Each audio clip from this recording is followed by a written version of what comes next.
Welcome everybody to this edition of Attention Talk Video. I'm your host, ADHD and Attention Coach Jeff Copper. And today I'm here to talk about ADHD organization and functionality. Sometimes when you're having to think about organization, the best thing to do is actually just observe your existing system and wonder, why is it there? It's really about observation and actually taking a look at function. One of the things that I learned from my mother many, many years ago is when you walk into the house, the main door where people walk into, most people start to drop everything that they have, or a lot of things that they have, on the closest flat surface to the door. Kind of makes a little bit of sense. If you're walking in and you've got a whole bunch of stuff, you have a tendency to kind of put that stuff down and off you go.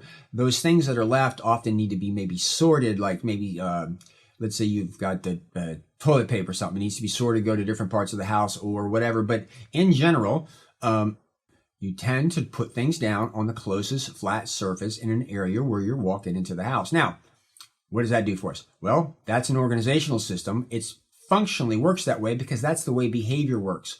A lot of times people with ADHD will fight this and say, this is a mess, and they'll think that they're going to have to take this stuff and put it somewhere else. Well, if you put it somewhere else, it's only going to come back there. And so at the end of the day, you'll clean everything up, but you'll find 2 weeks later, everything's back the way it was. And you're fighting your ADHD in that situation. The purpose of this video is to be able to sit down and watch your behavior and realize is that you put it on that flat surface because it's the point of performance. It's when you walk in the door. So what do you do about it? Well, a few simple things is A, change the door that you walk into. Maybe a less crowded door that's less populated or is less aesthetic. Or what you begin to do is you begin to think about how can I put a flat surface and make it easy to cover up or hide some things. I personally have a desk that flips open and I put my keys in my wallet and everything lands there and I kind of flip it up when people are coming around and I put it down.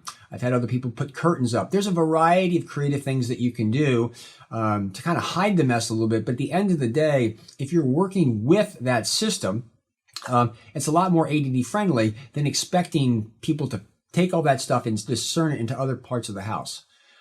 The point of this really is to help you with your mindset to problem solve. The issue really is this is behavior. To work with somebody with ADHD to say self-regulate is I want you to sit and put all that stuff away, often when it's got to come back out in one way, shape, or form, is you're asking a lot. But if you say, I got to work with what I got and get creative, maybe some baskets, maybe some shelving, maybe something where it looks like that stuff is supposed to be there is a very, very effective strategy that I found.